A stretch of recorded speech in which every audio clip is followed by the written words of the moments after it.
Hi hello అందరికీ. ఈరోజు అయితే నేను సమ్మక్క పూజ విధానం చెప్తా. ఇక్కడ ఫోటో ఉండే ఆ ఫోటో తీసుకొని మా మమ్మీ పూజిస్తుంది.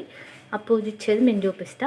ఇదంతా సమ్మక్కకు కావాల్సిన పూజ సామాన్ ఏంటంటే 2 కొబ్బరికాయలు, మన ఒక అరకిలో బియ్యం తీసుకోవాలి. దీంట్లో కొంచెం పసుపు వేసి ఆయిల్ లాగా కలపాలి. దేవుడికి గద్దెల దగ్గర సమర్పించడానికి మన బెల్లం అయితే అరకిలో తీసుకున్నాం.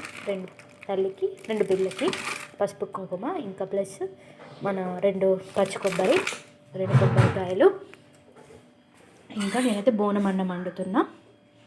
గోడకి మనం దేవుణ్ణి గోడకైతే పెట్టాలి, బొట్లు పెడతాం అన్నమాట.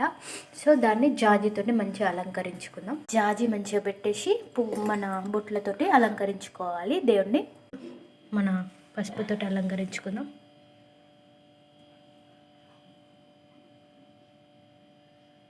పసుపు ఇంకా కుంకుమతోటి బొట్లు పెట్టాలి. ఫోటోని అయితే మంచిగా ఒకసారి తుడుచుకుందాం వాటర్ తోటి.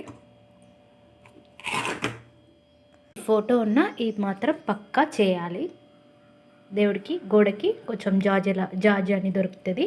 ఆ జాజిని తీసుకొని మంచిగా రౌండ్ సర్కిల్గా వేసుకొని ఎప్పుడైనా పసుపుతోటి అడ్డంగా బొట్లు పెట్టాలి.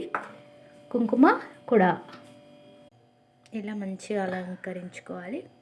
చూడండి, బొట్లతోటి దేవుడిని అయితే అలంకరించాం. ఇప్పుడు ఈ ఫోటోకి కూడా బొట్లు పెట్టాం. ఫోటోకి కూడా మంచిగా కుంకుమని పెట్టేసుకోవాలి. ఇప్పుడు సమ్మక్క ఫోటోని పెట్టేసుకొని ఇప్పుడు సమ్మక్క సారక్కి పూలు పెట్టేద్దాం. ఫోటోకి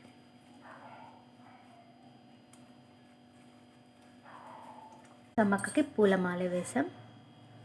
ఇప్పుడు మిగతా ప్రాసెస్ చూద్దాం. మేము పోయిన సంవత్సరం దేవుడికి పెట్టిన కుంకుమ పసుపు.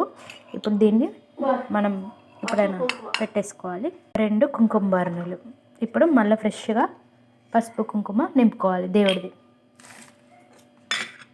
పసుపు ఇంకా కుంకుమ.